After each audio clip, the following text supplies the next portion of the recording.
အားမင်္ဂလာပါတော့ဒါစုပြစုံနေမှာကူဘောနော်ကူလူတွေက stress တွေ PI နဲ့အရင်များနေတဲ့အချိန်မှာဒေါက်တာနဲ့ counseling လုပ်ချင်တဲ့သူတွေနော်ဘောနော်စိတ်ပိုင်းဆိုင်ရာရောဘောနော်ရုပ်ပိုင်းဆိုင်ရာစိတ်ပိုင်းဆိုင်ရာတွေအားလုံး counseling လုပ်ချင်တဲ့သူတွေကိုဒေါက်တာ counseling အားကနေလုပ်ပေးနေပါပြီအဲ့တော့ကျွန်မကတော့ counseling လုပ်ဖို့ဆိုရင်တော့အနည်းဆုံး15မိနစ်20နိုင်ရောပေါ့နော်တနာရီပေါ့နော်အဲ့လိုမျိုးအချိန်လေးပိုင်းခြားပြီးရတယ်တနေ့ကိုဆရာမ patient တယောက်ပဲလက်ခံနိုင်ပါမယ်ဘာလို့လဲဆိုတော့အလုပ်ချိန်တွေကတခြားအလုပ်တွေလည်းလုပ်နေရသေးရဆိုတော့လေအဲ့လိုဆိုတော့တခြား psychiatrist တွေနဲ့သွား counseling လုပ်မယ်ဆိုရင်တော့ရန်စီကြည့်ပြီးတော့နိုင်ငံမှာဆိုတော့ဒေါ်လာနဲ့ပေးရတာပေါ့လေနော်ဒေါ်လာမှအနည်းဆုံးတစ်ဆက်ရှင်ဒေါ်လာ1000လောက်ထိပေးရရှိရနော်ဒီမှာတော့ဗမာငွေ1000လောက်နဲ့ပဲဆရာမလုပ်ပေးပါမယ်15မိနစ်ကိုဗမာငွေကျပ်1000နဲ့ဆရာမကဘောနော်ဒီနာတွေကိုယ့်ရဲ့စိတ်ပိုင်းဆိုင်ရာရုပ်ပိုင်းဆိုင်ရာရောအထီးကျန်နေတာတွေနောက်ပြီးရှင်စိတ်နဲ့ကြနေတဲ့ယောဂတွေခံစားနေရတဲ့သူတွေကိုအကောင်းဆုံးမျိုးရဲ့ support တွေနဲ့ဆရာမ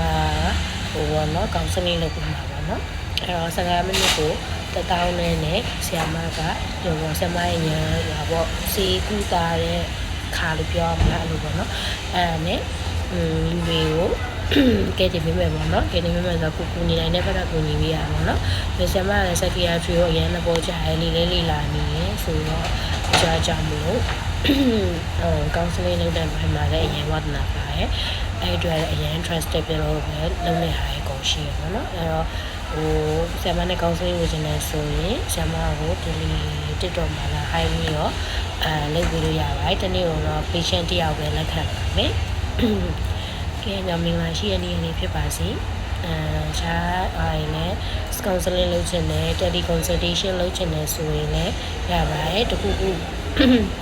စီးနဲ့ပတ်သက်တဲ့အားကိုမှယောဂဖြစ်နေရတယ်တိုင်ပင်ခြင်းတာတွေဒူးတာခြင်းတယ်ဆိုရင်လည်းအလားကိုစီကံသုံးပြခြင်း online ကနေပဲစီကံပြခြင်းတယ်ဆိုရင်လည်းရပါတယ်နော်ဆရာမကတော့အင်ဂျာဆရာမရဲ့စီကူတာကြည့်တာဆရာမငွေချက်1000ပဲယူပါမယ်တောင်းနေတယ်ကိုဘေးနေရာပဲရောက် online ရှိအောင်နဲ့ဆရာမဒီစိဆရာမဖြစ်နေတဲ့ဟာကိုဆရာမပို့ပေးလို့ရှိရင်ဆရာမကတော့စီပို့ပေးလိုက်မှာပေါ့နော်အေးစီဝယ်ပြီးတော့တောက်ပေါ့နော်အဲ့လိုဆိုဟိုကောင်းပါတယ်အဲ့လိုမျိုးဖြစ်တဲ့အတွက်ကြောင့်မလို့ကိုဆက်ဆေးတွေမတောက်ဘဲနဲ့ဆရာဝန်နဲ့ကိုကဘယ်နေရာပြ online လေးရှိနေုံနဲ့ဆရာမနဲ့ပြောပြီးတော့ပြသပြီးတော့ကုသလို့ရှိရင်တော့ပို့ပြီးတော့ကောင်းပါတယ်အဲ့တော့ကဲကိုယ့်ရဲ့ကျန်းမာရေးကိုအကောင်းဆုံးလုပ်နိုင်အောင်ကြိုးစားကြမယ်နော်